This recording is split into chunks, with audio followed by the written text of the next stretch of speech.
Hola, buenas noches a todos y a todas las personas que como cada jueves nos acompañan. Esta sesión de mitología pues es un poco más especial porque es la última que vamos a tener y pues estamos muy agradecidas por todo el apoyo y por estar pues conectándose constantemente con nosotras. Y antes de iniciar, ¿cómo están, chicas? Buenas noches. Pero buenas noches, ¿cómo están Avi, Ana? Bueno, yo súper contenta después de todo este trayecto de un año de mitología, ha sido fascinante. Y bueno, súper contenta con la historia que tenemos hoy, que es bastante interesante. Y bueno, tomando el aprendizaje que hemos tenido hermoso en este viaje a través de las letras. Realmente la verdad que ha sido un verdadero placer, todo lo aprendido, todo lo dado este año, todo lo compartido. Eh, y bueno, el tema de hoy realmente como para dar un cierre a este ciclo es como perfecto. Sí, Sí, justamente. Y también que, como comentamos la sesión pasada, no es como mucho del modo diciembre, ¿no? Porque vamos a hablar precisamente dentro del ciclo de los mitos de la creación, del nacimiento de Jesús. Entonces, pues, ¿cómo ven si empezamos, chicas? perfecto. Ok, voy a compartir pantalla. Mm, Bueno, hoy tenemos precisamente, mientras yo va compartiendo, tenemos uno de los mitos claves para entender la creación, porque vamos un poco al renacimiento, que es el mito del nacimiento de Jesús. Lo vamos a tener en tres fases. Va a comenzar Abby contándonos la primera fase. Muy bien, chicas. Pues, a ver, permítanme aquí un poquito. Mm, ok.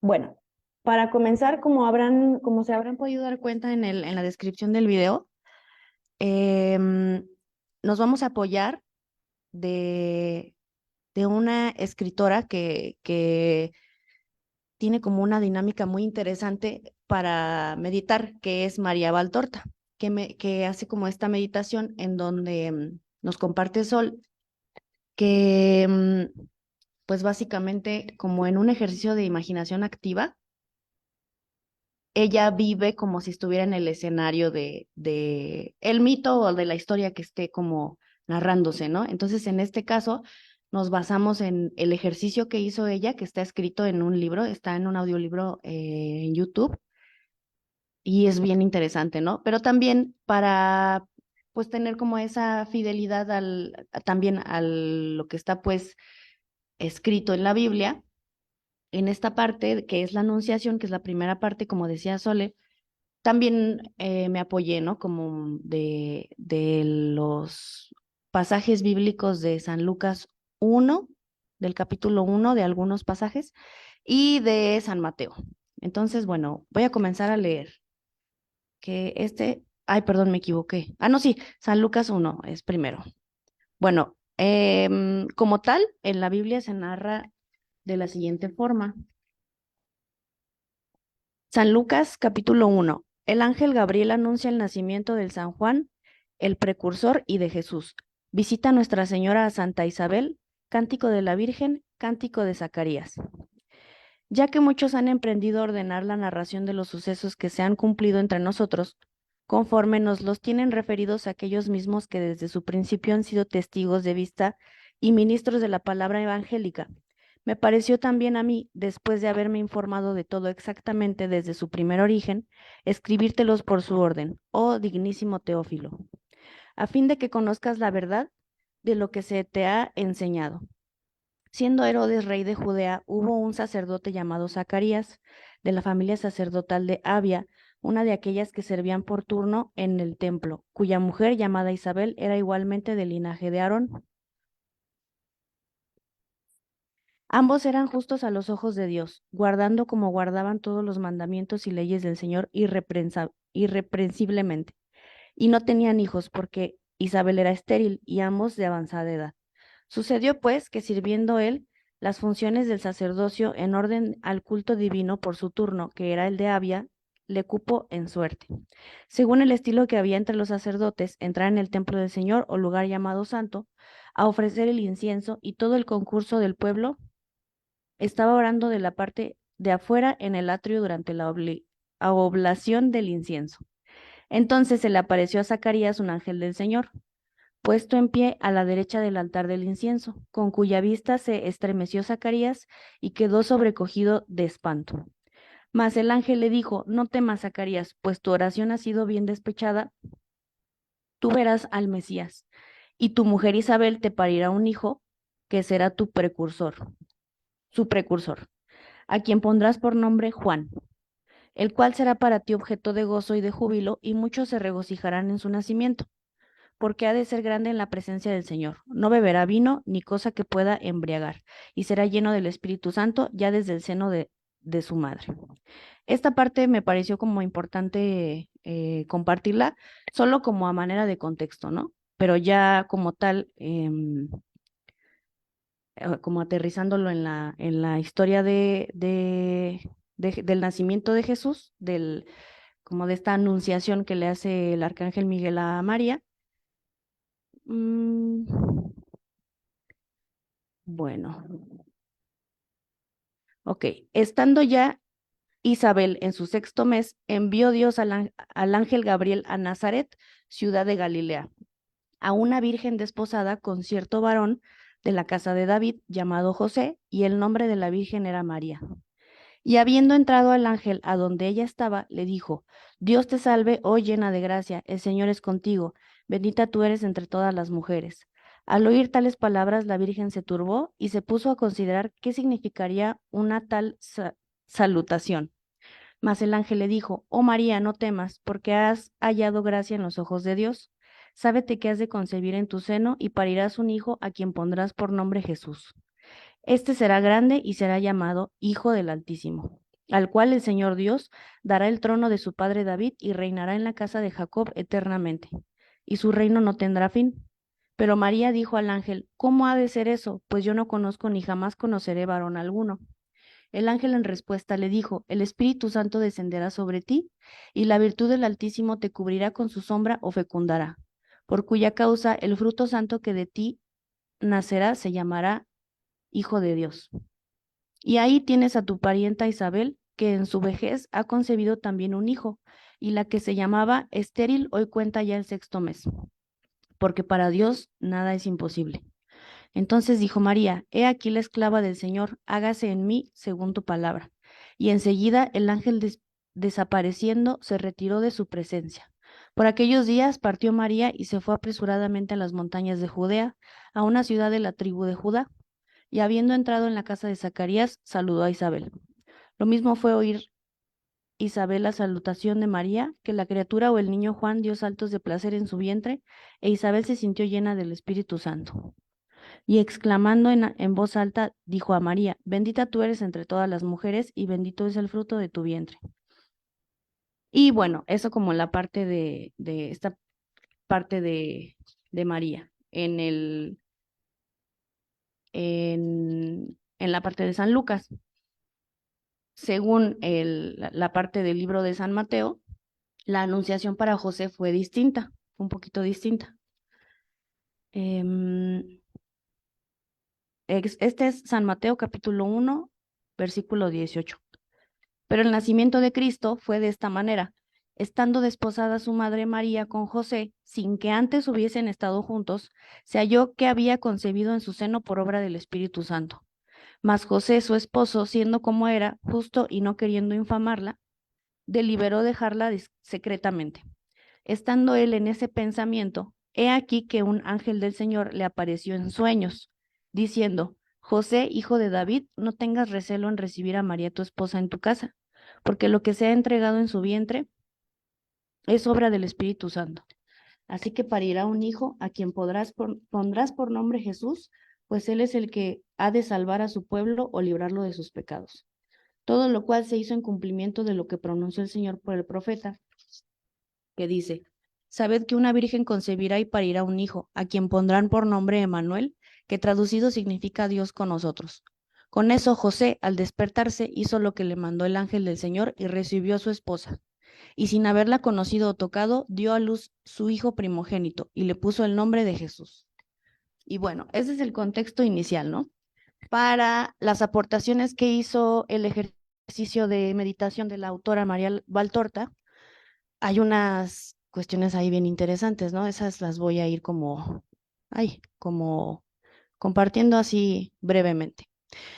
Para comenzar, en el ejercicio de meditación que hizo la autora, lo más interesante que me pareció al inicio es que cuando se narra la llegada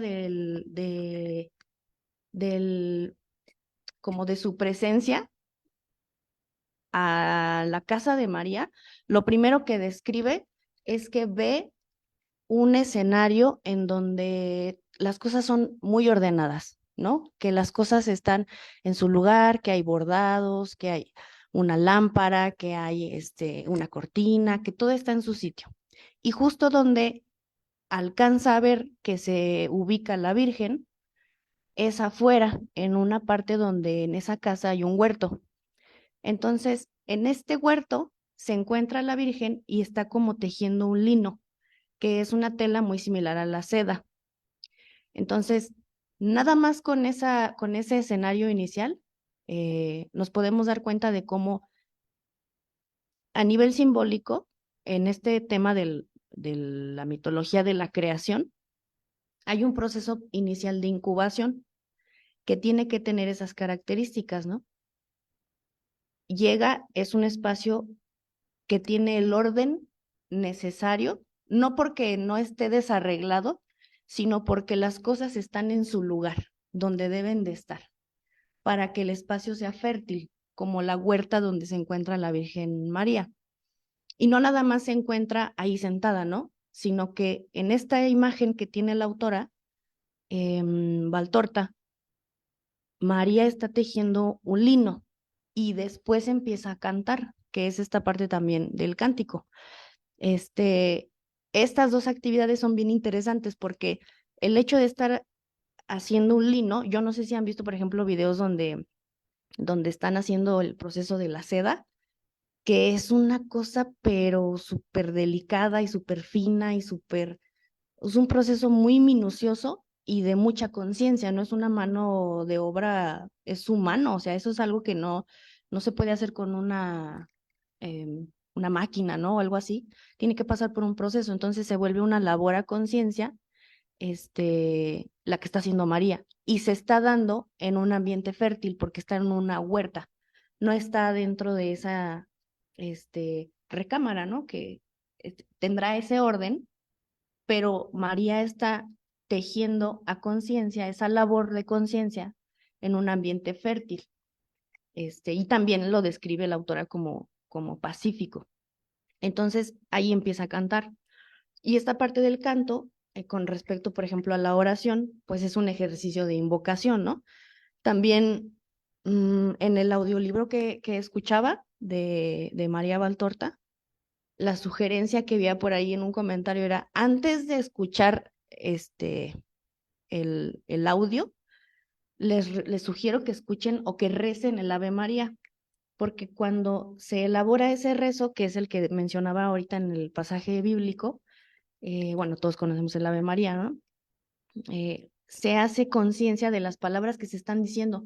Entonces es un ejercicio bien interesante de nombrar eso como un ejercicio de invocación, ¿no? O sea, al final es la persona la que trae esa experiencia, ¿no? De lo inconsciente, por así decirlo, con ese ejercicio de oración, con esa invocación, pues. Entonces, la primera parte de la experiencia mística que tiene María Valtorta con respecto a los pasajes de San Mateo y San Lucas es esta, o sea, llega a un escenario donde todo está en orden, las cosas están como tienen que estar. Luego, se hace una labor de conciencia en un espacio fértil y viene una invocación. Y entonces, esas tres características favorecen el proceso de creación. ¿no? Como estamos hablando, si lo recordamos, pues de anunciación, ¿verdad? Está viniendo algo. Entonces, está viniendo algo gracias a que el escenario está puesto así. Y si nos ponemos a pensar en esas características en nuestra propia vida, pues prácticamente es, las cosas están acomodadas como deben de ser. Después de nosotros estar sumergidos en una labor de conciencia natural que brinda esa fertilidad para que se den las cosas y estamos invocando algo, ¿no? En ese momento, con el cántico. Después aparece la imagen del ángel Gabriel en el ejercicio de meditación de la autora, lo describe como un ser extraordinario, ¿no? Como la vestimenta la describe como algo llamativo, platinado. A mí me gusta esta imagen en particular, no lo describe así tal cual, pero me gusta mucho esta imagen porque pues reconoces muchos símbolos, ¿no? Del arcángel. Y uno de los que me llama más la atención es esta parte de la balanza, porque pues resulta que este arcángel, pues es el arcángel el mediador, ¿no? O sea, es como que la conexión entre el... Ay, no, me equivoqué de imagen, este es otro arcángel. Bueno, ignórenla. Bueno, el chiste es que los símbolos dentro del arcángel Gabriel es es esta parte en donde Gabriel se convierte en el mediador entre este mundo donde todo está fértil y el mundo de lo inconsciente, ¿no? Que es eso a lo que estamos accediendo con ese proceso anterior de orden, de una labor de conciencia, en un ambiente fértil, pacífico, pues para recibir ese llamado, ¿no? Y entonces las palabras de Gabriel son, pues que no se asusten, ¿no? Que realmente viene a traer un mensaje porque el escenario amerita que está lista, ¿no? Para recibir esa información. Entonces, bueno, aquí puse como la aparición de la conexión unificadora que adopta una figura reconocible para María. Esa parte de la figura reconocible para María, la puse porque la autora en su ejercicio, y eso me pareció bien interesante, rescata que el ángel adopta una imagen reconocible. O sea, es un personaje el que ella ve que es, les decía, así extraordinario y todo llamativo y así, pero lo describe como que no era humano. Entonces, el ángel en su labor de volverse humano, humanoide, porque pues humano no es, ¿verdad? Se vuelve reconocible para María. Entonces, esa parte es bien interesante en el tema de la creación, porque, por ejemplo, más adelante lo veremos con el tema del sueño que tiene José, pero son como esas experiencias bien importantes o bien intensas emocionalmente para nosotros, que tienen que tener una imagen que sea accesible a nuestra conciencia, ¿no? Por ejemplo, a lo mejor yo no voy a entender este mensaje con un arcángel, pero sí lo voy a entender con la imagen de un padrino, ¿no? Que tuve en alguna ceremonia, porque el símbolo se vuelve accesible a la conciencia porque está tan cargado de información, es una experiencia anímica tan profunda que la persona se tiene que recibir de una manera comprensible, ¿no? O sea, accesible, pues como sucedió con María, ¿no? O sea, está el terreno puesto, empieza a cantar y llega esta imagen, pero llega reconocible. Sí, ella puso el terreno y estaba ahí cantando y todo, pero de todas maneras, esa imagen tiene que ser accesible a la conciencia. Y pues ahí unifica estas dos partes, ¿no? Como por ejemplo lo hablábamos en alguna otra reunión sobre Hermes, que era el conector de mundos, que iba y venía, ¿no? Hacia el Olimpo y luego al inframundo y a mandar mensajes y tal y cual. Y pues es la equivalencia, ¿no? Es el mensajero, el conector de estos dos terrenos. Y luego pues recita el Ave María, como le decíamos hace un ratito, ¿no? Y después, tal cual, así como lo escuchamos en San Mateo, le dice a María qué es lo que va a hacer cuando llegue como la bendición de Dios, ¿verdad? Que es, vas a encontrar a esta persona, que no necesitas a un tercero porque es obra de Dios. O sea, se lo leyó como si fuera prácticamente ¿cómo se dice esto? Una profecía, ¿verdad? ¿Qué es lo que era? Y esto, pues, simbólicamente tiene un chorro que ver con esta parte de esa intuición, que a lo mejor, digo, a veces nos pasa, ¿no? Que no sabemos ni cómo, ni por qué, ni de dónde, pero viene ese diálogo interno de, estoy seguro que va a pasar esto, si hago esto otro, como la profecía. Y entonces se vuelve una imagen muy interesante que tiene que ver con esto de, pues, de que ese mensajero que se creó entre este mundo, al yo invocar o acercarme a esa experiencia inconsciente, viene esa intuición, ¿no? Claro, va a pasar esto. Simbólicamente, pues aquí se ve en el, en la historia, ¿no? Y entonces se vuelve la bienaventurada. O sea, la aventura todavía no comienza como tal, pero es una buena aventura, ¿no? Claro, continuando en esta línea y en este camino, pues es lo correcto, ¿no? Y por último, pues viene esta parte del escepticismo de José, que es como, bueno, pues él, pues lógicamente, como esta imagen de lo masculino, pues como que va de esa tarea porque la lógica, pues no es un, un, un hijo de él, o sea, pues cómo, ¿no? Pero tampoco quería como desprestigiar a María. Entonces, sutilmente iba a partir, pero a él le llega el mensaje en un sueño. Entonces, esto es bien interesante porque pues es diferente, ¿no? El proceso a través del cual José se acerca a esa experiencia, ¿no?, como simbólica, ¿no? De ese mensaje, de esa profecía, a cómo lo hace María. O sea, María prepara el terreno, como esta experiencia bien femenina, en donde el terreno es fértil, y José no.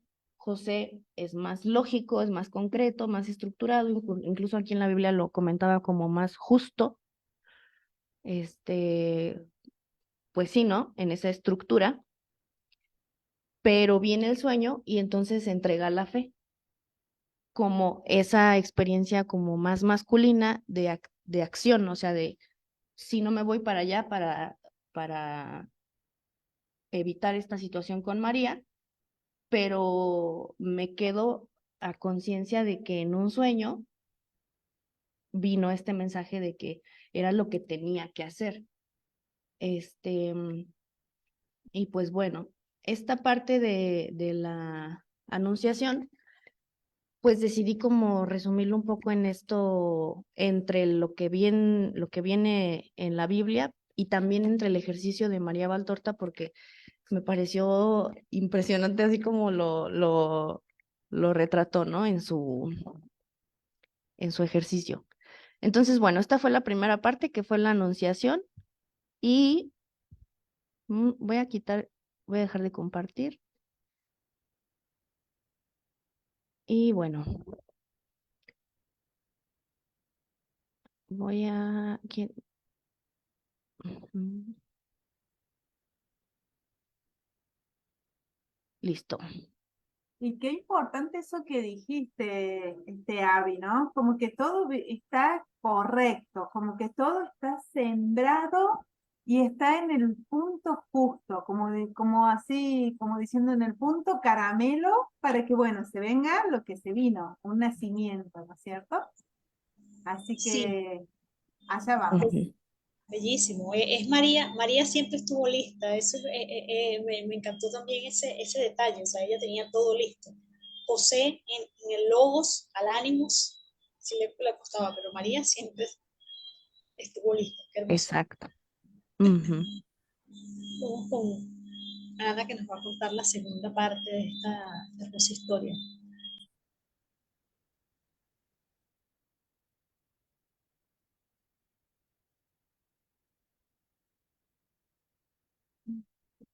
empecé a... Listo, Ana. Ahí se ve.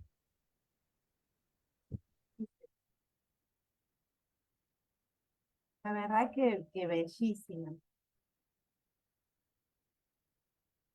Bueno, y cuando estuvo todo listo, así como nos contó Abby,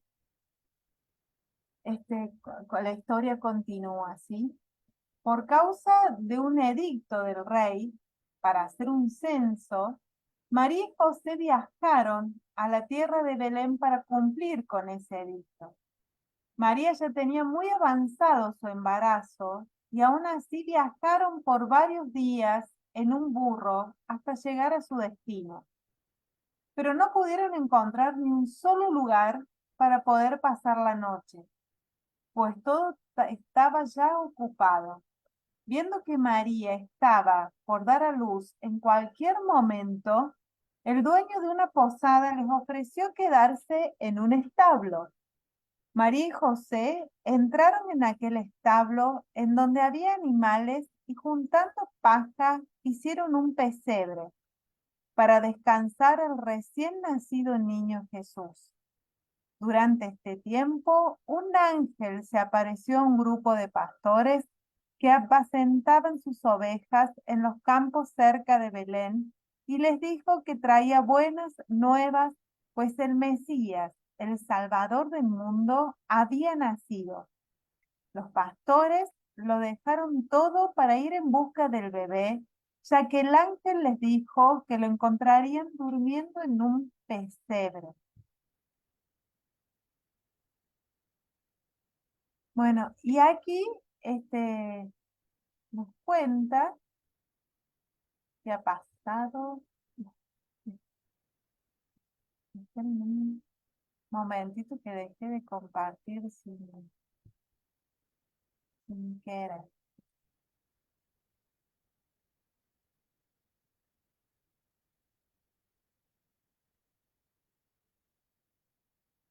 A ver.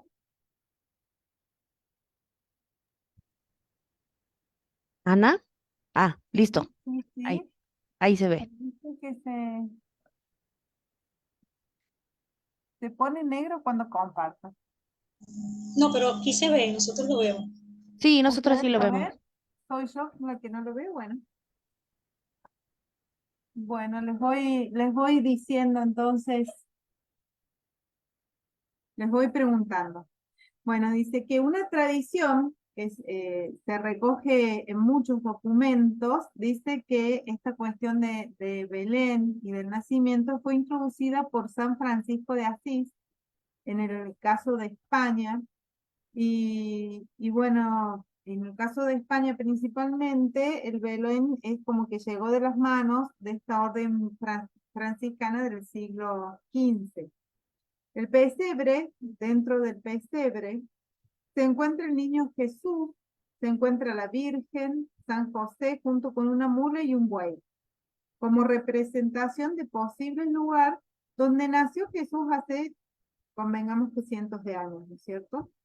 El niño es la figura principal del nacimiento y suele estar colocado en el centro del pesebre, con el resto de las piezas girando alrededor suyo.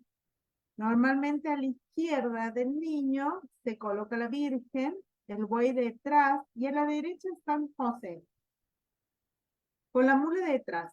La Virgen representa la fidelidad y el amor de Dios y San José es sinónimo de esta obediencia y fortaleza según la fe católica. Los pastores hacen alusión a las personas a las que les apareció el ángel para darles la noticia de que había nacido el Mesías. Fueron los primeros en visitar y adorar al recién nacido y llevarle sus regalos, que eran un cordero y un poco de almendras.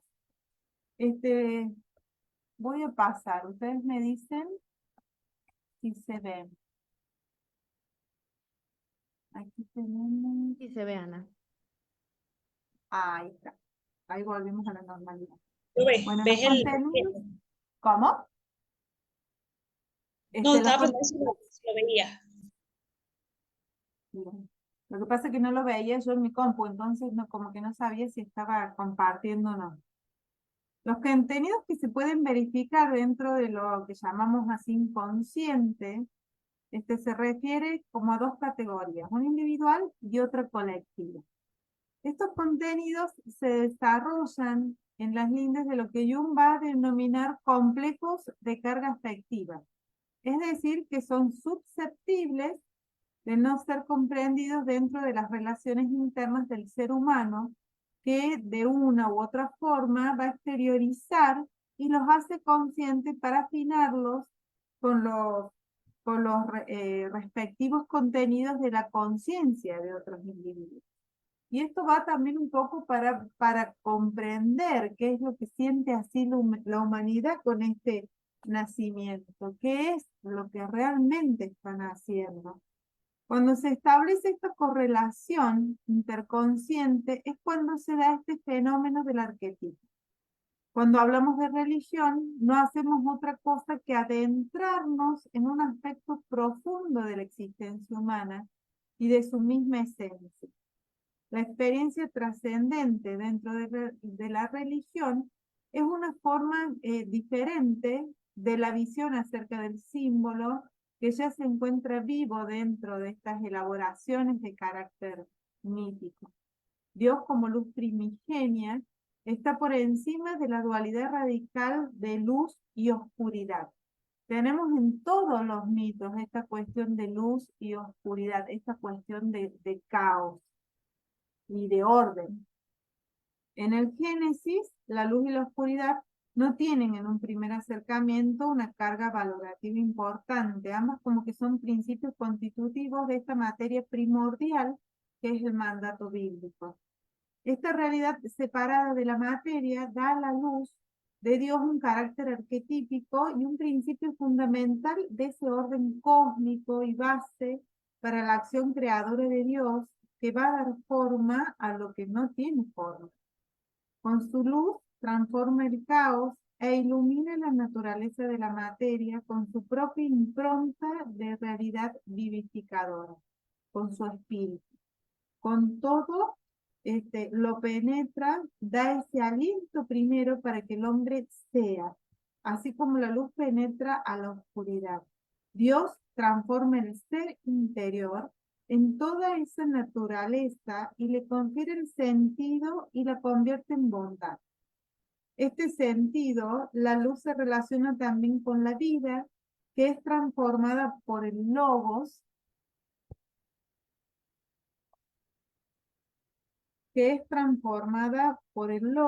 para convertirse en una verdadera vida. Entonces vamos a tener que el arquetipo de la luz está relacionado también con la sabiduría, con la luz que clarifica, que ahuyenta las tinieblas, el principio de vida y permite reconocer y como gustar la existencia sensible de las cosas.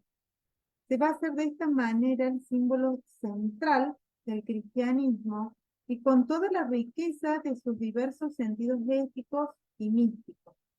La luz como sabiduría de Dios ilumina al ser humano en su proceso de trascender y le da una amplitud de panorama del microcosmos humanos al macrocosmos divino. Pone al hombre en función de su dimensión creadora que lo guía hacia la verdad eterna, que lo lleva por el camino que conduce a la gracia total, que lo aparta de las tinieblas y abre sus ojos al resplandor. Bueno, al respecto, Elías nos va a decir que el hombre se convierte en cierto modo por la iniciación en hijo de ese ser supremo. O más exactamente vuelve a serlo al convertirse en sol gracias a su muerte y en su resurrección, en este ritual de muerte y resurrección. Y también lo hemos visto, si ustedes se acuerdan, en los mitos egipcios de la creación, este ritual de muerte y de resucitamiento, y que vemos todos los días con el sol, con la luna, el nuevo amanecer, el nuevo día, la muerte y el renacimiento de las personas, la muerte y el renacimiento dentro de la maduración de la misma vida. Entonces es como que se da esa transformación de las mitologías lunares que se refieren solo al momento de la muerte en una suerte de solarización de ese destino humano que ahora se ve esperanzador, que se esclarece. Entonces el sol es como que se convierte en el prototipo del muerto que resucita todas las mañanas. Esta valorización del sol como Dios, el Dios héroe, que sin conocer la muerte, atraviesa todas las noches el reino de la muerte y reaparece el día siguiente eternamente igual a como era. Esta característica es como muy importante en este arquetipo y es la relación que tiene este héroe que acaba de nacer, o más bien la responsabilidad de comunicar el fruto de las vicisitudes que tiene que pasar por el camino de su misión.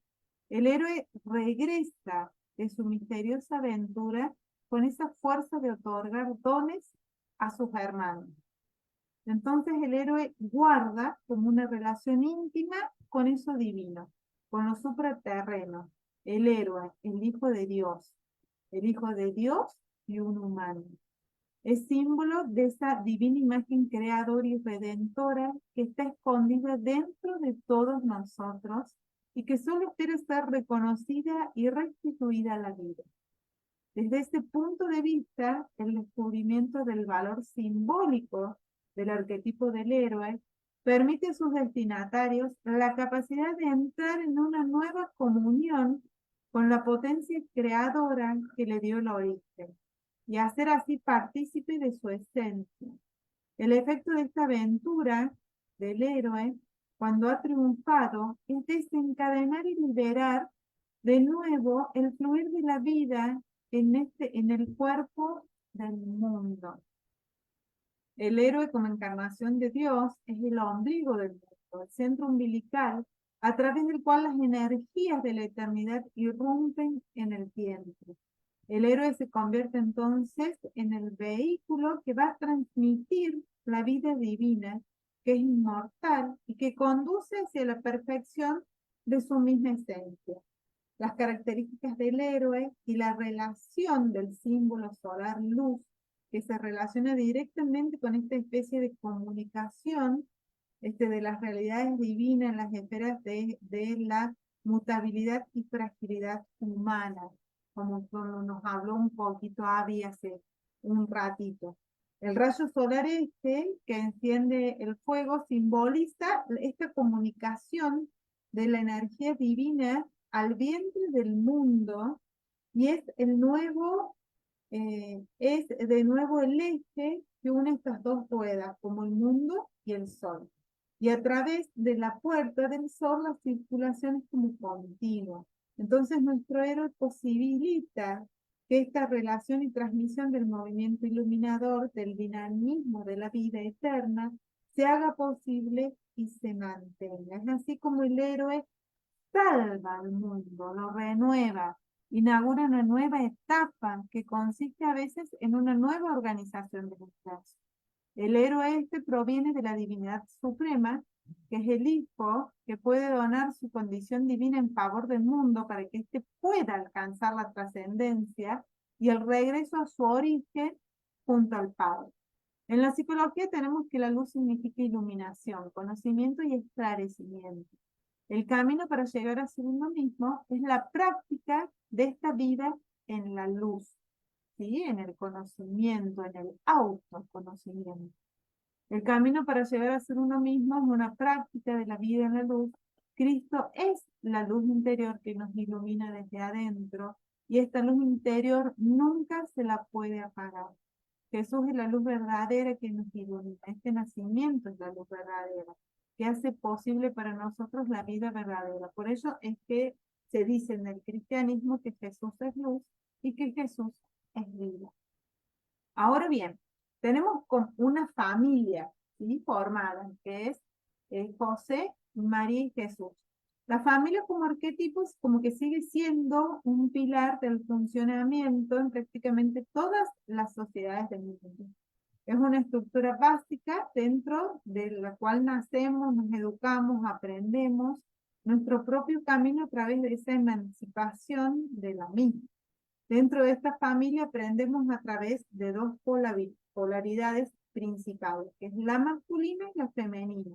Y aprendemos a usarla y así es dentro de esta familia que nosotros nos vamos a levantar como personas. ¿Sí? Por eso nos suena natural como la representación de lo divino como en familia.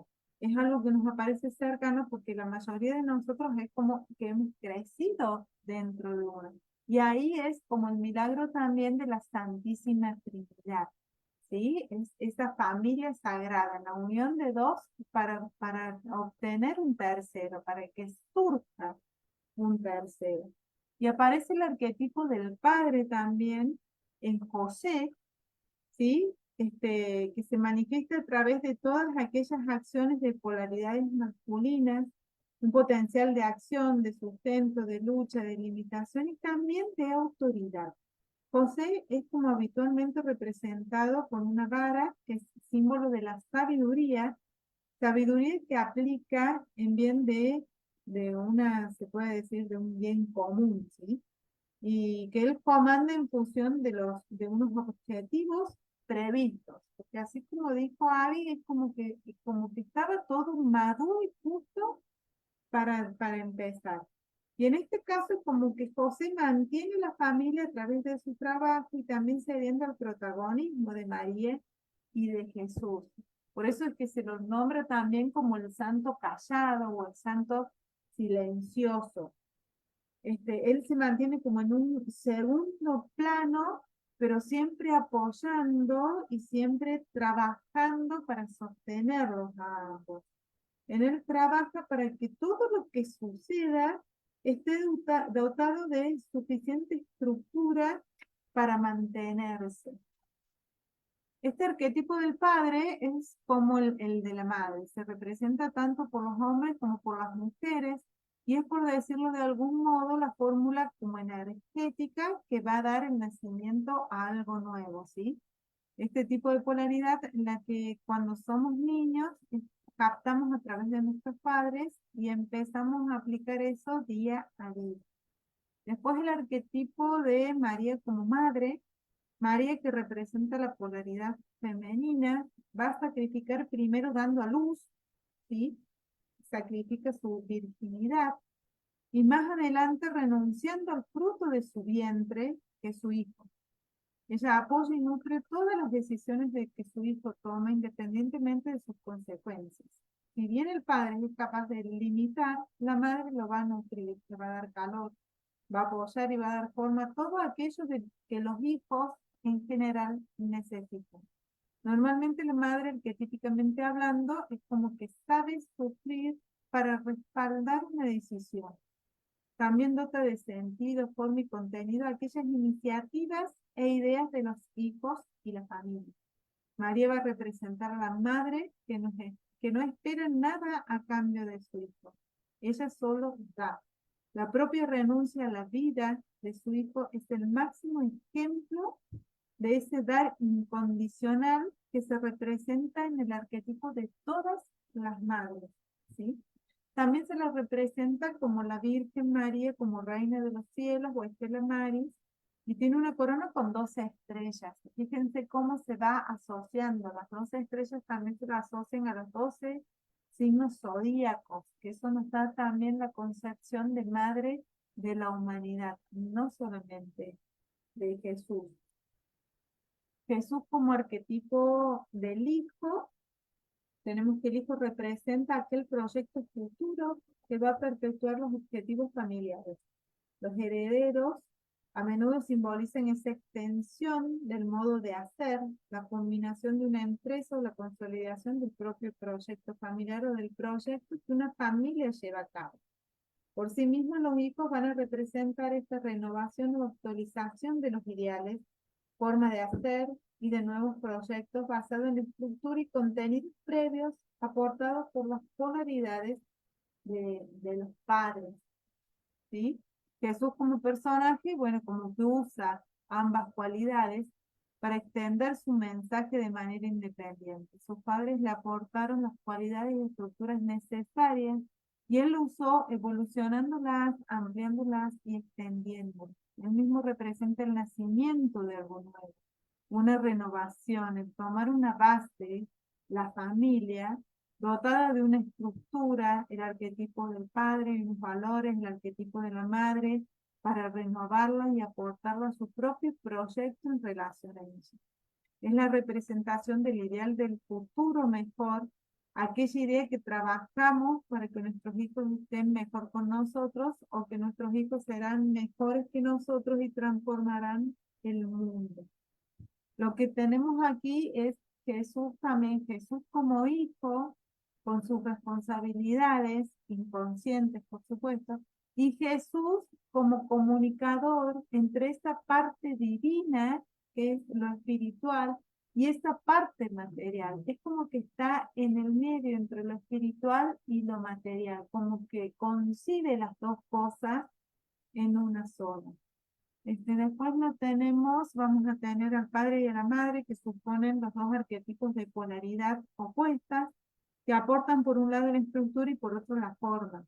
La suma de ambas polaridades va a dar como resultado este tercer aspecto, que es el hijo, que une ambas y representa una nueva forma estructural y de ideas, un nuevo proyecto de futuro. El nacimiento como arquetipo va a representar esa impronta inconscientemente de todo ser humano, al que nos liga nuestra familia y a la que nos impulsa a crear una nueva, que va a materializar un avance, una nueva versión de nuestra ética, ideales y de nuestro modo de hacer las cosas. Se plantea acá también entonces esta conciencia de lo humano como comunidad universal, que ha recibido del Dios el don supremo, la entrega de su Hijo unigénito, único mediador entre Dios y el hombre, camino por el cual se llega a Él, y la plenitud que se da solo en Él. En este sentido, vemos que el camino del héroe solar, ¿sí? Solar como luz, como día, como iluminado, puede ser un acercamiento al proceso por el cual nos acercamos a la divinidad. Pasamos de lo mortal a lo inmortal, de lo efímero a lo eterno. En definitiva, a la habitación junto al Padre, al acontecer de lo humano que se hace divino. Que el nacimiento de Jesucristo se ubique en una caverna o en una pesebrera y no en un establo o en una posada. Es como un punto de vista iniciático para nuestro héroe y es como muy significativo. La caverna simboliza el útero maternal del cual emerge todo nuevo iniciado, y la natividad es como ese primer hito de la vida del Cristo que llevamos dentro, ¿sí? Considerada como un proceso espiritual que se repite en cada uno de nosotros. En los rituales mistéricos de la antigüedad, teníamos que los iniciados eran considerados como recién nacidos o renacidos en la eternidad. Desde esta perspectiva simbólica, se señala que la caverna la pesebrera es el corazón de una montaña, representándose como un triángulo dentro de otro triángulo, y relacionando estos dos símbolos complementarios, donde la montaña siempre representa el axis mundo, como el eje del mundo o este centro espiritual, mientras que la caverna es la faceta esotérica, se puede decir, que no se ve, de esa elevación espiritual. De acuerdo a los evangelios apócrifos, la caverna no estaba oscura, sino iluminada, con una luz demasiado viva. Sobre este punto, Guénon señala que muy lejos de construir un lugar tenebroso, la caverna iniciática está iluminada interiormente, de modo que, al contrario, la oscuridad reina fuera de esta caverna, pues el mundo profano se asimila naturalmente a las tinieblas exteriores, Y el segundo nacimiento es a su vez una iluminación. Lo que tenemos aquí principalmente es que adentro de la caverna y la iluminación a la que se refiere, esa es esa luz que entra en nuestro interior y nos hace ver el camino. Por lo tanto, el nacimiento no debe ser conmemorado superficialmente, sino vivenciarse en lo profundo, y para esto es necesario que ese Cristo nazca en ese pesebre, o sea, en el fondo de nuestro corazón. El nacimiento de Jesucristo en Belén es un evento humano y divino al mismo tiempo, que nos recuerda nuestra propia naturaleza material, que es Jesús, e inmaterial, que es Cristo, el Espíritu. Y la posibilidad de integrar ambas partes a través de una espiritualización de la materia y de una materialización del espíritu. En esta filosofía iniciática, esta idea es como el centro, como el eje, y como que ha sido expresada de muchas formas. Los alquimistas, por ejemplo, hablaban de hacer fijo lo volátil y volátil lo fijo. Es decir, reunir armónicamente lo de arriba y lo de abajo, lo de adentro y lo de afuera. Por eso es que se dice también, como es arriba, es abajo. También nos encontramos en nuestro pesebre lo que es el buey y el asno. ¿Sí? Tradicionalmente, el niño Jesús aparece representado en el pesebre junto al asno y al buey. En un primer acercamiento así, tenemos que el asno representa a los judíos y el buey a los gentiles, dando a entender que el mensaje de Cristo no está dirigido solamente al pueblo judío, sino a toda la humanidad. Y no obstante, todo símbolo como que tiene varias capas de profundidad y de niveles de interpretación. Siendo así, tenemos que el buey y el asno también pueden ser vistos como una representación de la paz y de la humildad de Cristo. Y en otro sentido, algo más profundo, sería una versión como la caída involucionada y desnaturalizada de otros dos animales, como lo es el toro y el caballo. Esto refuerza este sentido potencial del niño Jesús, que es un Dios en estado de crisálida, una semilla que ha caído en tierra fértil, una simiente que ha descendido a una tierra negra y virginal y que ilumina la oscuridad.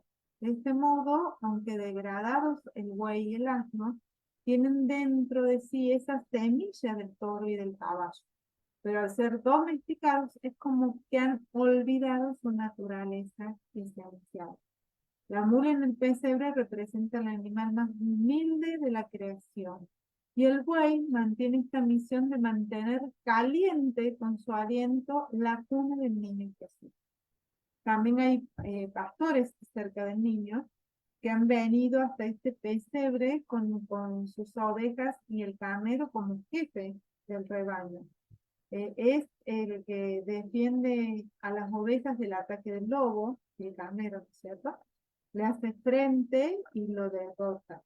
Es como el símbolo de la fuerza de Cristo que vence a Satanás. El niño descansa en el pesebre, en este estado natural del hombre cuando vuelve a nacer, porque como que representa que nada hemos traído a este mundo y sin duda tampoco vamos a poder llevarnos nada. La carencia de bienes y posesiones, como cuando nacemos, también es el símbolo de la inocencia y de la pureza.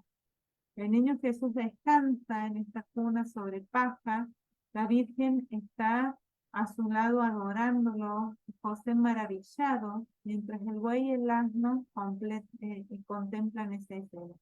El niño recostado en un lecho de paja, que es la paja la más humilde de las gramíneas que conocemos, empleada únicamente en las cosas que no tienen mucho valor, de ninguna importancia, es decir, lo más pobre e insignificante de nuestro entorno. Ahí fue recostado este niño Jesús, que es el niño que va a cambiar la historia del mundo.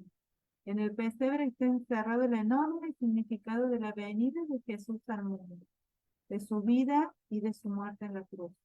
Los pueblos del mundo están representados por los Reyes Magos, ya nos va a contar Sol, y esta doctrina del cristianismo es puesta en la sencillez, en la pobreza, en la humildad de la cuna y del pesebre, y rodeado por todos los animales más humildes de la creación. Los pastores son también considerados los hombres más sencillos, pobres y oscuros de la sociedad. Bueno, estos signos y símbolos del nacimiento de Jesús confirman que Él vino para todos. ¿Qué significa esto?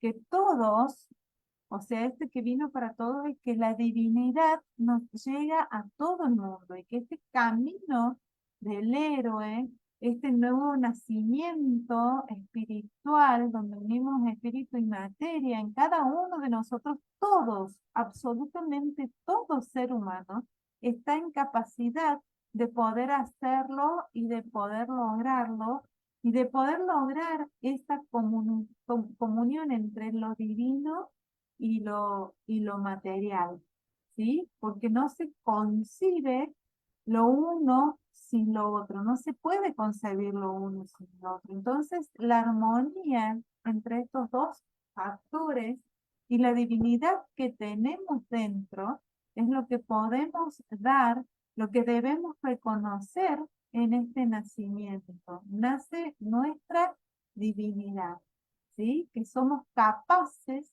de darla al mundo. Pero bueno, la historia es como que nos sigue ahí, así que Sol nos va a continuar cómo sigue esta historia, porque Jesús no puede quedarse ahí. Claro, Entonces es el que tiene que continuar. preciosa exposición. Eh, Tal cual, Jesús es un héroe, es un niño sagrado, y como todo niño sagrado, sus aventuras apenas están por comenzar. Entonces vamos a la siguiente, Avi coloca la lámina para comenzar con la tercera parte. De verdad muy bella la exposición, tal cual. Eh, la familia es uno de los temas más hermosos que tiene, como nos comentaba Ana, o sea, el concepto de familia, el arquetipo de familia dentro del nacimiento de Jesús es importantísimo. Bueno, para esta tercera etapa vamos a pasar a lo que sería la huida de Egipto. Vamos a verlo un poquito también bajo las visiones de María Valtorta. Como nos comentaba Avi, María Valtorta fue mística, poeta. Ella recibió estas visiones y las escribía como las iba recibiendo, como un trabajo de imaginación activa, ¿no? A través de meditación y oración profunda. Como comentaba Avi, pueden encontrar en YouTube una versión en audiolibro de Valtorta. Valtorta nació en 1897, pero sus visiones todavía hasta nuestra época se siguen escuchando. Bueno, vamos a comenzar con la huida a Egipto. Como nos comentaba Ana, el niño Jesús ha sido recibido y está protegido.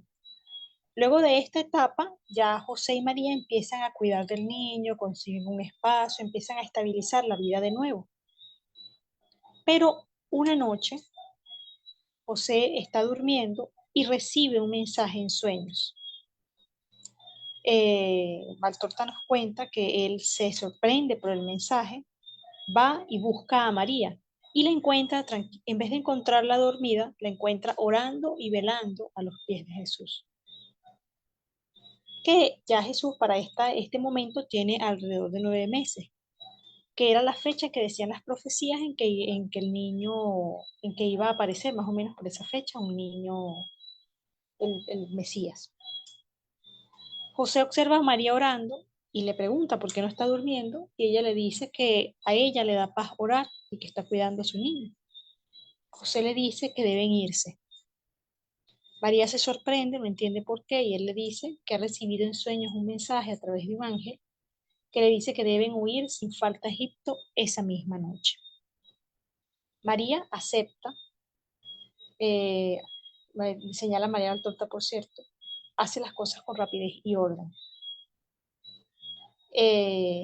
Jesús José levanta al niño, recoge todas las cosas y motiva a María a ir. Le dice que deben seguir la visión y María acepta. Eh, una de las palabras que le dice José a María es, ya ves que no pierdo nada de lo que más amo, basta con salvar a Jesús, si es así, todo nos queda. Aunque no volviéramos a ver este cielo, estos campos, o los aún más amados campos de Galilea, siempre tendremos todo porque lo tendremos a Él.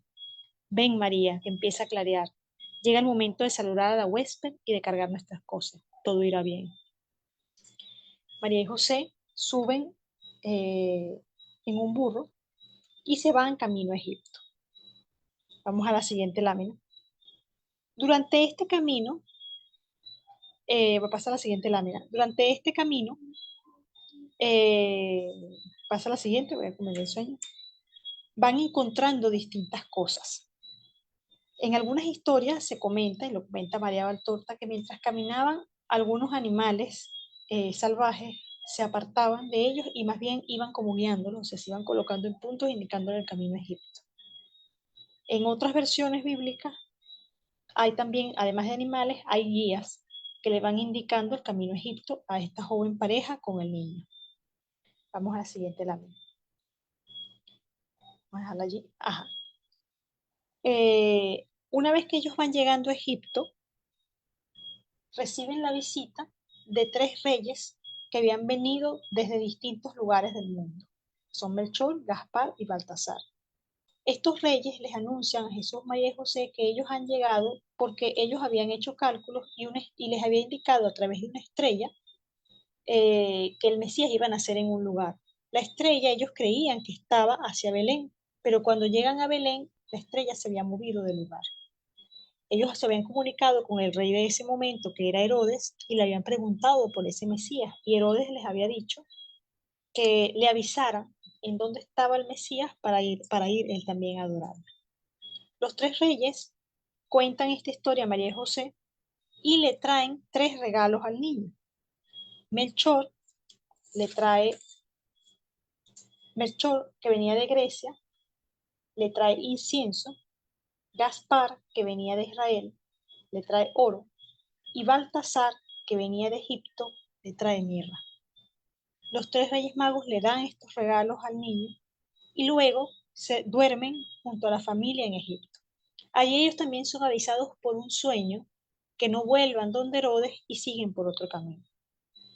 Herodes, pasado un tiempo, se molesta porque se da cuenta que los reyes magos no van a volver y decide asesinar a todos los niños que tuvieran menos de 2 años de edad que estuvieran en su tierra, en Belén, entre Belén y aquí ocurre, bueno, esta terrible matanza de niños levantada por Herodes porque él había sido avisado, al igual que como estaba la profecía, que para esa época iba a nacer un niño que iba a ser el Mesías, y él temía que iba a perder el poder ante el Señor. Para el momento en que ocurre la tragedia, ya José, Jesús y María, habiendo avisados por el ángel, estaban en Egipto, en otro lugar, y Jesús había sobrevivido a esta situación. Vamos entonces a analizar un poco esta escena. Vamos hacia atrás. El primer momento que tenemos de la escena, un poco hacia atrás, es el sueño de José. Fíjense que comparándolo al José que teníamos en el momento que nos comentaban Abby, aquel momento de la anunciación, aquel José vivía más con el lobo, estaba más escéptico. Este José, en cambio, es quien recibe el mensaje, a diferencia de la vez anterior que lo hace María. Esto nos habla simbólicamente de una transformación profunda en el alma de José, de su apertura a lo divino, su apertura a lo espiritual y la altura de su fe. Además, simbólicamente nos habla también del papel que tenemos en José, el arquetipo del padre, el padre de carne, es decir, el padre de la materia, y en María, el vehículo a través del cual el niño nace a través del espíritu, o sea, la madre que permite el nacimiento a través del espíritu. Entonces aquí hay un tema súper importante. El hecho de que el anuncio esta vez venga hacia José, habla de que ya el niño ya ha nacido a través del Espíritu y ahora es necesario que este niño haga su trabajo en la materia, haga el trabajo en el mundo. Pero José ya es un José evolucionado, es un José que atiende a ese, que también ha nacido en espíritu él mismo a través de su hijo. Fíjense este detalle también. El primer José, lógico, más escéptico, este José ha renacido. De hecho, bueno, comentaba ese diálogo tan hermoso que nos narra María Valtorta sobre la decisión de José, cuando nos decía, basta con salvar a Jesús, si es así todo nos queda. Aunque no volviéramos a ver este cielo, estos campos o los aún más amados campos de Galilea, siempre tendremos todo porque lo tendremos a Él. Allí tenemos en esa frase una expresión profunda de fe de José y el doble nacimiento, este tema del doble nacimiento que nos contaba Ana, todo héroe experimenta un doble nacimiento, o sea, el nacimiento de la carne y el nacimiento del espíritu. Y en José aquí vemos también esa transformación. Vamos a la siguiente lámina. Luego vemos el motivo del viaje. Vamos a la siguiente lámina. Fíjense que el motivo del viaje lo vemos doble. Se repite de nuevo. El primer viaje, como lo coloco en la primera imagen, es el viaje de Jesús y María, con María embarazada, hasta Belén, para llegar a esa caverna donde el héroe debía nacernos, como nos contaba Abby. El pesebre, de hecho, en la visión de María Valtorta es descrito tal cual como un hueco que estaba en la tierra, o sea, que estaban estaban las distintas casas, no les daban alojamiento, y les dieron literalmente un espacio, un hueco en la tierra donde estaban las murallas. Entonces tenemos ese paso en el primer viaje del héroe del mundo, o sea, del embarazado, pues del nacimiento del espíritu que debe renacer. Y este segundo viaje, que lo tenemos de Belén hacia Egipto con el héroe ya nacido. Ya es entonces la segunda fase de ese proceso de transformación del héroe para llevar a cabo su misión en el mundo. Entonces, hay dos detalles. Es necesario nacer en el espíritu, que es el simbolismo del pesebre que nos contaba Ana, y luego el héroe tiene que llevar eso que ha ganado, eso que ha renacido en él en espíritu al mundo material, al mundo terrenal, para llevar su don, su logro, su hazaña en el mundo material. De esto nos hablaba un poco Joseph Campbell. Él lo narraba en el mito de retorno del héroe. Él contaba que, él lo cuenta en que el héroe tiene dos fases. La primera fase, que es el héroe que camina desde donde nace hasta entrar en un proceso de renacimiento. Él lo simbolizaba con la etapa del vientre de la ballena, que aquí la podemos asociar un poco al nacimiento de Jesús en la gruta, o sea, esa necesidad del héroe de nacer en espíritu, de renacer. Y luego él llamaba a esta segunda fase el retorno del héroe, que es cuando el héroe ya tiene algo y debe llevarlo a la realidad. Por eso, este segundo viaje, como comentaba, está liderizado y movido por José, que como arquetipo del padre, del animus, tiene que ver con el hacer, tiene que ver con el logro, con el concretar en el mundo. Y el primer viaje está movido por la intuición de María, representando en esta escena el ánima, que es lo sensible, lo espiritual, lo receptivo, la energía de lo imaginativo y creativo. Fíjense este detalle tan hermoso. Vamos a la siguiente lámina. Tenemos en esta escena 4 puntos importantísimos que nos vinculan a este proceso del viaje, como el proceso de vida, muerte y resurrección que llevan los héroes, que es este retorno del héroe. Primero tenemos el amor de José y María como ánima y ánimo, tal cual, para que el héroe pueda lograr su hazaña.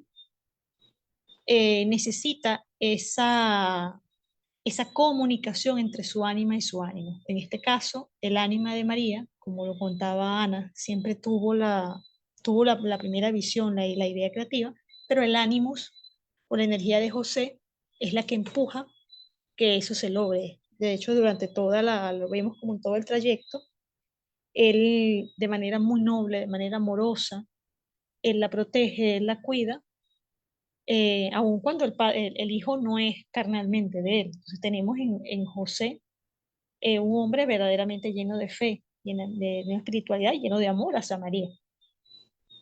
Imagínense toda esta aventura, ¿no? O sea, de verdadero amor hacia María y hacia el niño. Tenemos el elemento simbólico de pasar de una tierra a otra. Al respecto, Jung nos comenta que hay muchos simbolismos, muchos símbolos a través del cual se habla de este proceso del segundo nacimiento. Y uno de los simbolismos que más aparecen en los mitos es el pasar de una madre a otra, que se simboliza de una tierra a otra. A veces el héroe hace ese viaje en barco, como lo vimos en la Odisea, como lo vemos en Jonás y la ballena, lo hace en barco estragado por una ballena, pero siempre hay un paso de un lugar a otro porque debe materializar su hazaña. Tenemos el hecho de perderse y ser encontrado.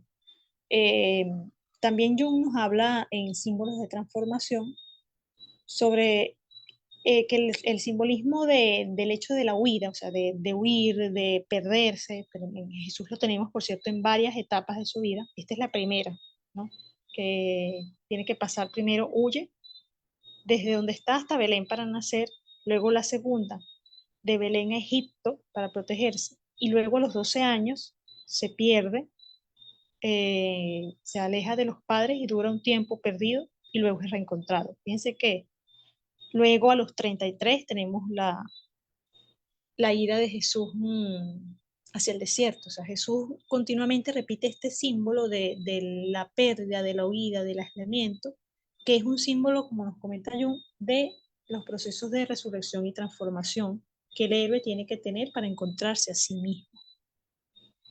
En otros mitos también esta imagen se repite, la vemos en Moisés, por ejemplo, cuando Moisés se va hacia la montaña a recibir los 10 mandamientos, es decir, necesita aislarse para recibir ese saber.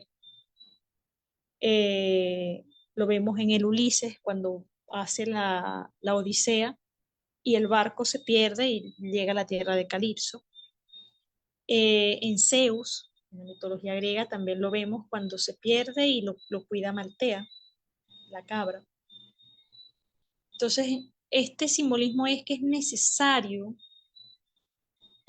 alejarse de lo conocido, de la madre carnal, bien sea literal o simbólica. En este caso, es simbólica con el hecho de pasar de una tierra a otra. En el caso de Zeus es más directo porque pierde, o sea, debe alejarse de su propia madre para ser creado por Amaltea, por otra madre.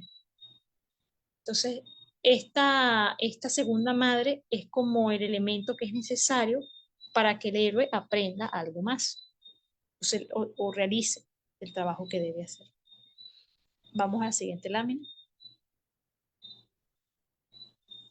Aquí trae una cita de Jung, dentro de símbolos de transformación, que me pareció muy, muy hermosa y muy adecuada, donde dice: la verdad empírica no libera al hombre de sus ataduras sensibles, puesto que le enseña que siempre fue así y que tampoco habría podido ser de otro modo. La verdad simbólica, que sustituye a la madre por el agua o al padre por espíritu o fuego, ofrece un nuevo camino al alivio. Aquí está hablando precisamente Jung de ese hecho de que el héroe tiene que tomar otra madre, simbólicamente hablando. Es otra madre, como lo dijimos, puede ser otra tierra, puede ser una fe, puede ser una misión, puede ser literalmente una mentora o un mentor, pero debe entrar a otro espacio para poder transformar y nacer de nuevo en el espíritu, a aquello que vino. Vamos a la siguiente lámina. Ajá, pasa a la siguiente. Ajá. Luego tenemos los elementos de la sombra que van apareciendo en este trayecto de nuestro querido héroe Jesús. Como todo héroe, y bien lo sabemos, una vez que se ha comenzado ese proceso de resurrección y transformación, aparece siempre la sombra como ese elemento de lo negado, ese externo o interno, pero que que muchas veces interrumpe, obstaculiza ese proceso de integración. En esta historia la tenemos muy manifiesta en el caso de la presencia del rey Herodes y el regalo que traen los tres reyes magos. Vamos a analizar esto un poco, vamos a la siguiente lámina. Fíjense, aquí tenemos un primer detalle súper interesante. Herodes es un rey. Pasa a la siguiente lámina. Herodes es un rey. Herodes representa arquetípicamente el rey viejo. Vamos a la siguiente lámina. Que es aquel que tiene el poder en sus manos, aquel que tiene la fuerza, que tiene el control, que siente que debe estar allí para siempre. De hecho, el temor de Herodes cuando ha recibido esta profecía, igual que la han recibido todos, él no la ve desde la fe, desde el espíritu, sino que la ve desde lo terrenal. Es lo que piensa en que él va a perder su poder y dominio. Entonces, el arquetipo del rey viejo nos habla de las estructuras que sostienen el sistema o sostienen un poder determinado y que se niegan al renacimiento. Cuando hablamos eso desde el punto de vista psicológico, el rey viejo puede representar, por ejemplo, creencias arraigadas o formas de pensamiento o incluso mecanismos de defensa que el yo tiene cuando va a realizar un proceso de renacimiento. En lo cotidiano nos puede pasar, por ejemplo, en un ejemplo bastante simple cotidiano, por ejemplo, cuando nos proponemos cambiar de hábito, vamos a decir que nos vamos a poner un hábito de despertarnos todos los días a cierta hora. Sabemos que debemos acostarnos para acostarnos a cierta hora para forjar ese hábito, pero dentro de nosotros creamos mecanismos de defensa y bueno, ponemos mal alarma, se nos olvida colocar la alarma, suena, igualito la apagamos. Ese es un ejemplo cotidiano simple, pero es un ejemplo de cómo una vieja estructura, es decir, un rey viejo, puede hacer que detengamos nuestro propio proceso espiritual. Eso a nivel personal. Y a nivel colectivo, el rey viejo se manifiesta en la dificultad que a veces se tiene a nivel social, a nivel grupal, a nivel colectivo, para aceptar cambios, para aceptar renacimientos sociales. Vamos a la siguiente lámina. Pero fíjense que hay algo aquí curioso, y es que Herodes es un rey al igual que lo son los tres reyes magos. Pero los tres reyes magos son tres reyes que han recibido el mismo mensaje, la misma profecía, y en cambio han aceptado esa posibilidad de renacimiento. Tanto que más bien llevan de su poder, simbólicamente hablando, de su poder simbólico en los elementos que les llevan a Jesús, ¿verdad? Incienso, oro y mirra. Entonces más bien están a tal disposición de ese renacimiento que dan una parte de sí. Aquí tenemos una contraposición bastante interesante y tenemos de nuevo el número 4. ¿Se acuerdan que cuando estudiábamos muchos mitos de creación vemos que este número se repite muchísimo? El número 4 dentro de lo que es la fundación del mundo y el número 5 en el renacimiento. En este caso tenemos los tres reyes venidos de tres esquinas del mundo diferentes. Los tres reyes magos, la historia nos cuenta que Melchor venía de Grecia, en algunas versiones, en otras versiones se menciona de India, pero es asociado a Europa. Gaspar venía de Israel, en algunas versiones se menciona que de Mesopotamia, vendría siendo asociado a Asia. Y Baltasar venía de Egipto, en otras versiones se dice que es de Etiopía, venía representando a África. Entonces tenemos tres esquinas del mundo. Recordemos también que el mundo conocido para la época de la Biblia, por supuesto que América todavía no se había reconocido en los mapas.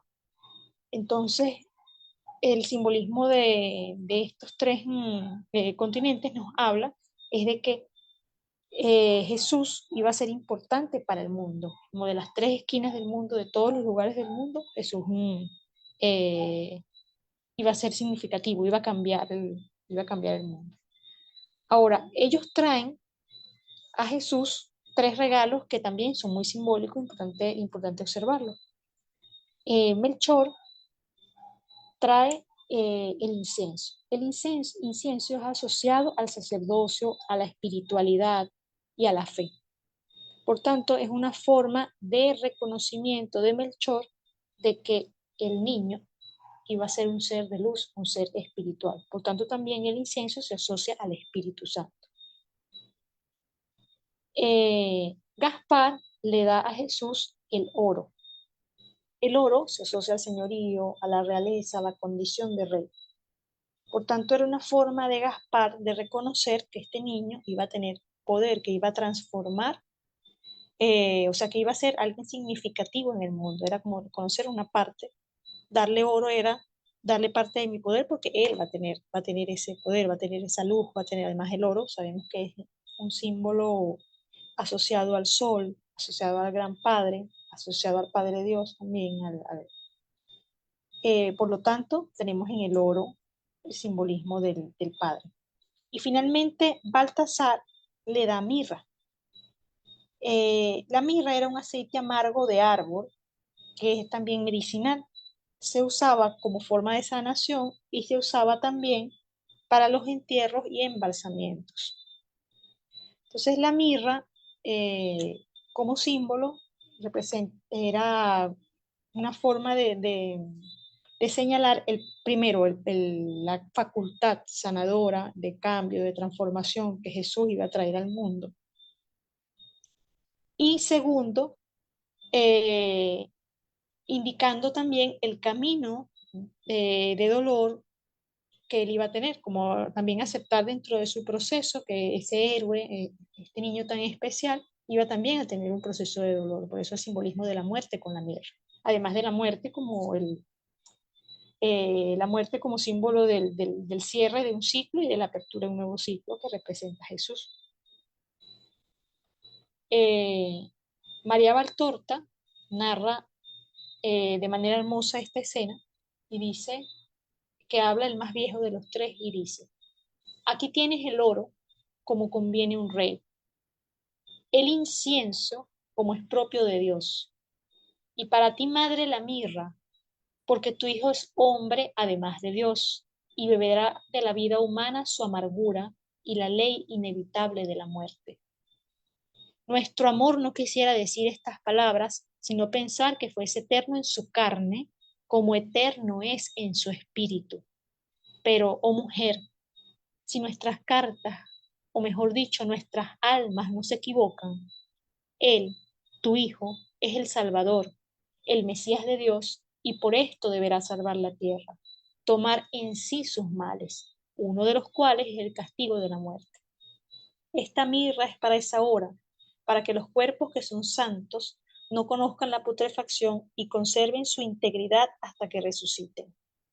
Que Él se acuerde de estos dones nuestros y salve a sus siervos, dándoles su reino. Vemos en esta conversación de los Reyes Magos cómo ellos bendicen al niño y declaran aquello a lo que el niño vino. En el incienso, su lado espiritual, en el oro, su lado rey, y en la mirra, su lado humano. Por eso es que el incienso se relaciona al Espíritu Santo, el oro a Dios y la mirra al Hijo.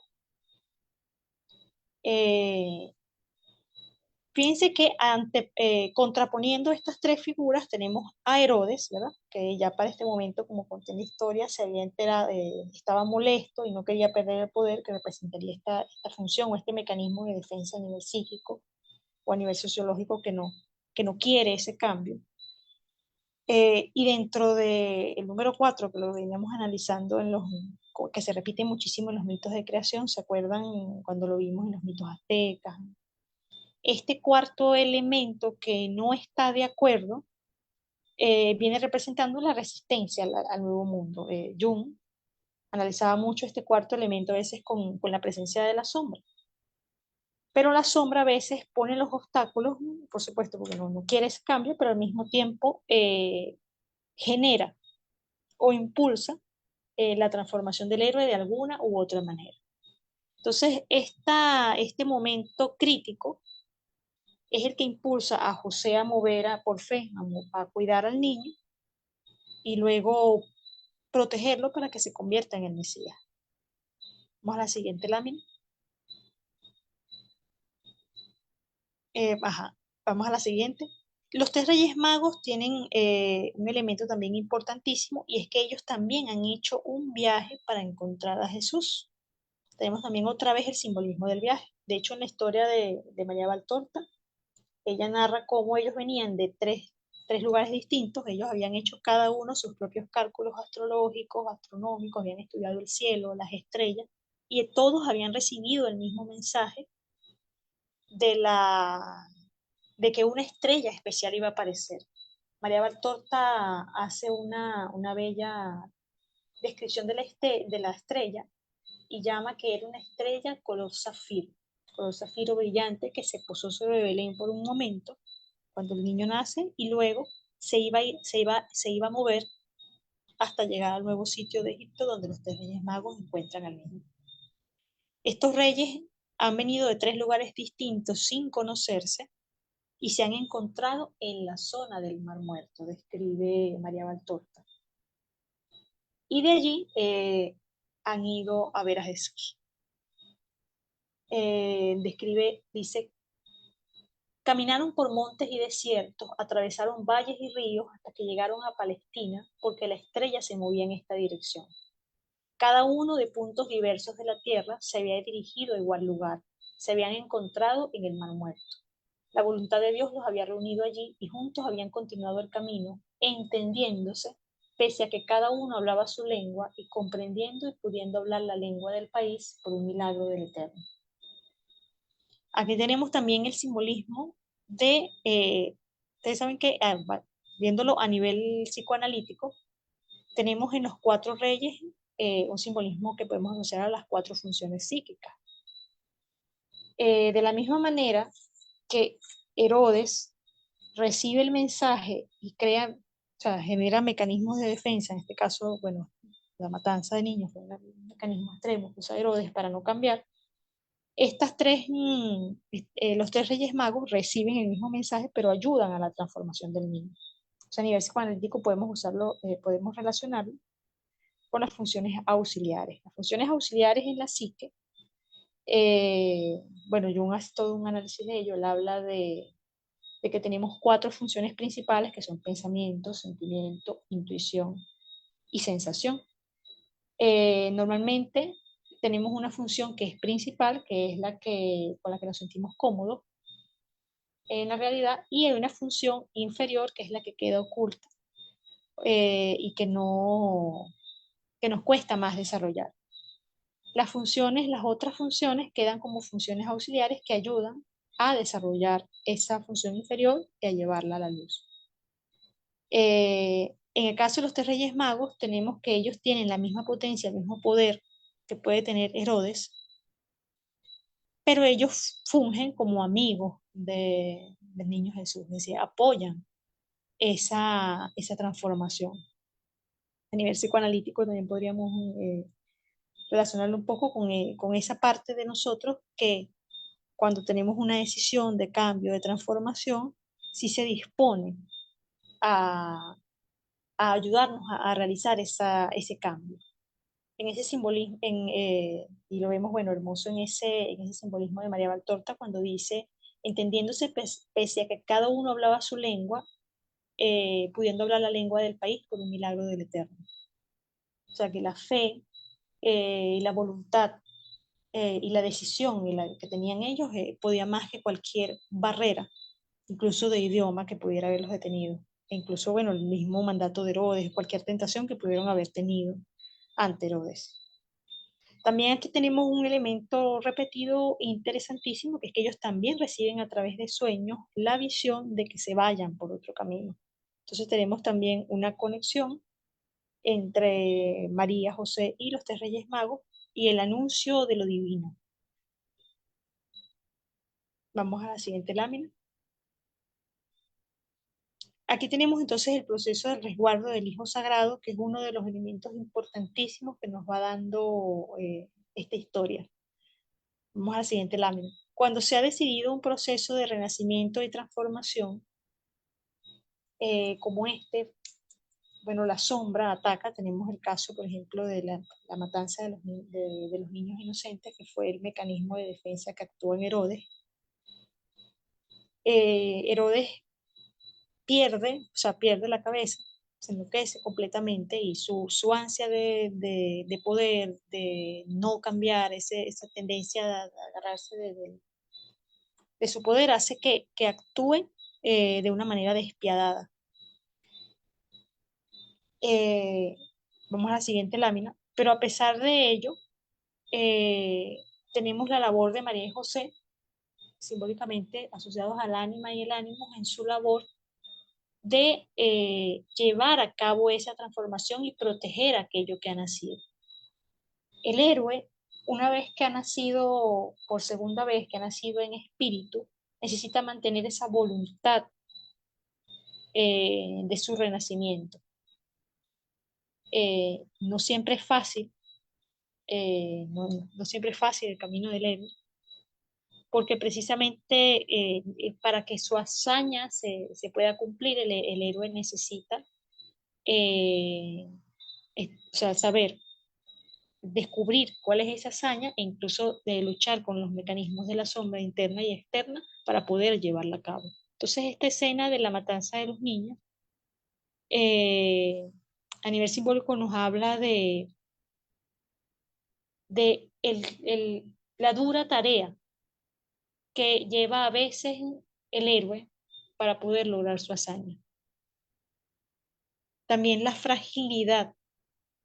En este caso, Jesús está en un momento que está pequeño, está frágil, tiene un gran potencial, tiene un gran don, ha nacido para algo grande, pero necesita primero la protección, en este caso del ánima y el ánimo, representados en María y José, para poder terminar su viaje, o sea, terminar este proceso de llegar al lugar donde va a realizar su hazaña. Vamos a la siguiente lámina. Y bueno, finalmente tenemos a Jesús cuando ha pasado esta fuerte etapa, llega a ser el símbolo del segundo nacimiento. Hay una frase que el mismo Jesús ya adulto le diría a Nicodemo muchos años después, que se relaciona mucho a este símbolo del segundo nacimiento. Jesús, ya pasado los 30, después de que ha crecido, ha sido bautizado por Juan, se encuentra Nicodemo, un discípulo, y le está dando una lección sobre el nacer por segunda vez. El discípulo no entiende, Nicodemo, y le dice, pero ¿cómo es posible nacer de nuevo? Es que te vas a devolver al vientre de tu madre para nacer. Y Jesús le responde, en verdad te digo, a menos que el hombre naciera de agua y del espíritu, no puede entrar en el reino de Dios. Lo que es nacido de la carne, carne es, y lo que es nacido del espíritu, espíritu es. No te maravilles de que te dije, os es necesario nacer de nuevo. El viento de donde quiere sopla y oye su sonido, mas no sabes de dónde viene ni a dónde va. Así es todo aquel que es nacido del espíritu.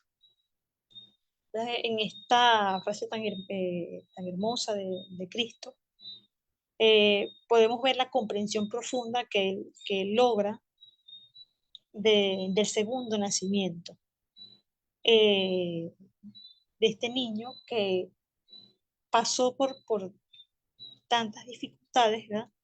Para poder llegar a ser un héroe, para poder lograr su hazaña, tuvo que volver a nacer, pero como él mismo lo dice, en espíritu. Cuando se refiere a entrar a nacer en espíritu, es nacer a través del alma, nacer a través de la fe. Cerramos la siguiente lámina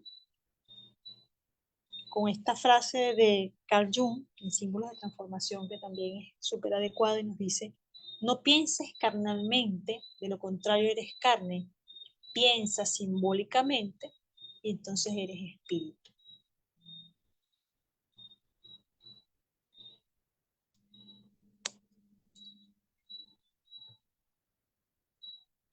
Qué bonita frase para terminar o pues en general, ¿no? Todo el proyecto de mitología, porque creo que luego, bueno, yo siento que de lo que más aprendí en este grupo fue como de ejercitar esa función, ¿no? Y con el mito que tenemos ahorita, como que me deja pensando en muchas cosas como siempre.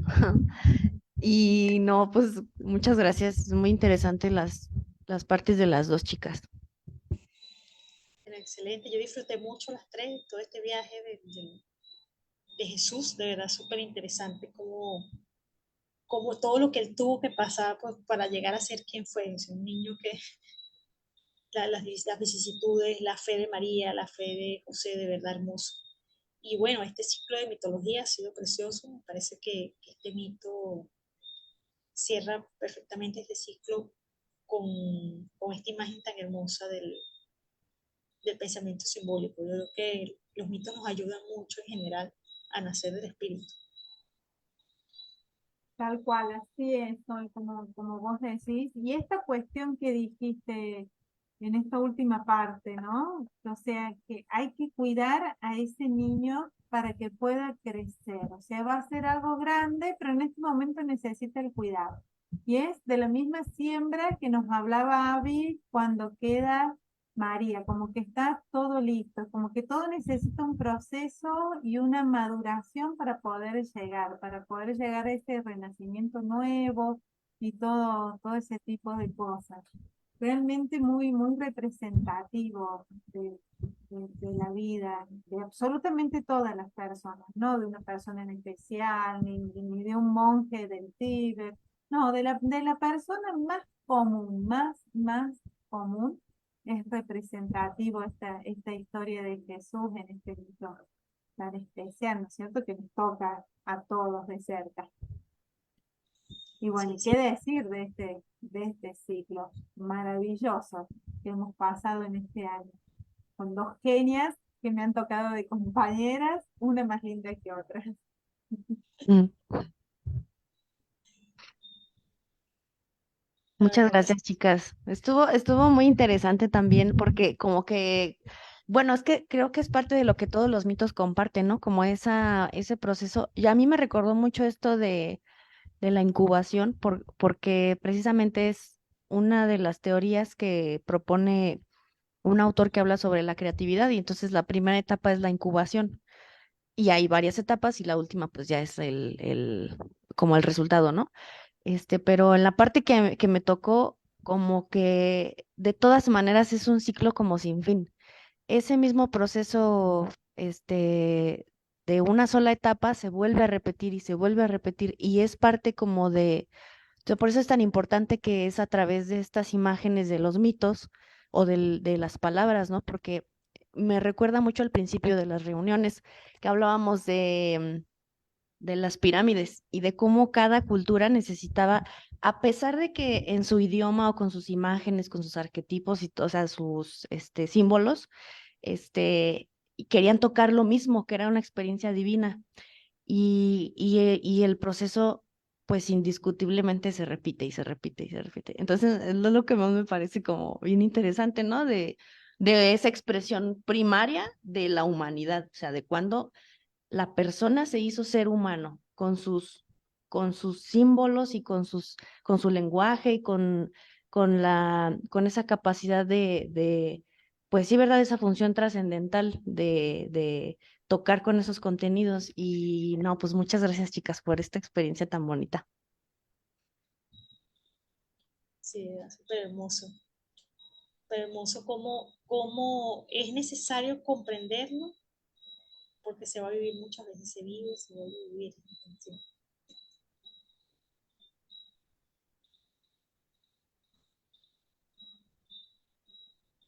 Ahí estaba viendo a ver si había algún mensajito. Dice muy buena la primera parte. Tu fans, Abby. Que puse ahí ay, es que tengo mis imágenes y la verdad me agarró un poco a las prisas. Y ya puse esa, pero hasta que lo estaba diciendo dije, No manches, no es este. El arcángel Miguel. Bueno, el arcángel Miguel es el que nos ha guiado acá en este camino que apareció en este último encuentro. Ujú. Bueno, chicas, un verdadero placer y bueno, que tengan unas hermosas fiestas, un hermoso fin de año, miles de bendiciones para ambas, para todos los que nos han ido siguiendo en el transcurso del ciclo, unas hermosas vacaciones. No sé, ¿ustedes tienen vacaciones de aquel lado del mundo? Sí, Sí, todavía no, a mí me falta todavía una semana más de trabajo, pero ya vengo de vacaciones, después de una semana, pero sí, ya vienen vacaciones. Yo Pero también les ustedes deseo empiezan el ciclo en enero, ¿no es cierto? en enero. Claro, nosotros es como que tenemos vacaciones todo lo que es verano y recién empezamos como en marzo. O sea, los que trabajamos seguimos trabajando, ¿no? Pero sería en el caso del colegio, que es el que va marcando las vacaciones y todo eso. Nosotros esta es corta, la larga es agosto. Claro, en agosto que tienen calorcito por allá. Así. Entonces, Bueno, felices fiestas a todas ustedes, felices fiestas y una feliz Navidad. También a todos los que nos están escuchando, una feliz Navidad, felices fiestas y un próspero año nuevo. igualmente felices fiestas, un abrazo y pues muchas gracias por habernos acompañado en lo que fue todo nuestro recorrido de aprendizaje en mitología. Buenas noches.